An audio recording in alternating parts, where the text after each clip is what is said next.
Yo, what's up guys? Welcome back to the channel, and today I'm gonna show you how to schedule a payment with Afterpay. Let's get straight into it. To schedule a payment, all you gotta do is open the Afterpay app on or just log out to the website on your mobile device or computer, and then just log into your account using your email address and password on the mobile app or on the website.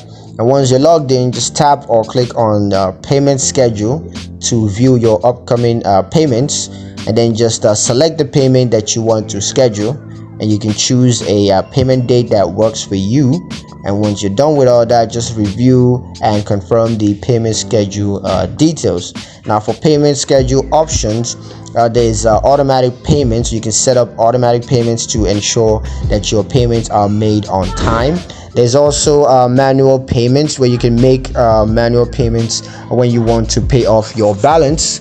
There's also custom payment schedule, so you can create a custom payment schedule that fits your specific need.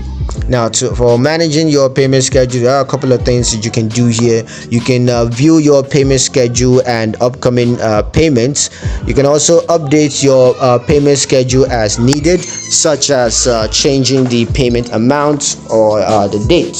You can also make payments manually through automatic payments if you want to use that. So yeah, that's pretty much it on how to schedule a payment with Afterpay. Hope you guys found the video useful enough. If you did, like the video, comment down below, let me know what you thought, share the video with your friends, and subscribe to the channel if you haven't done so already. And I will see you guys in the next one. Peace.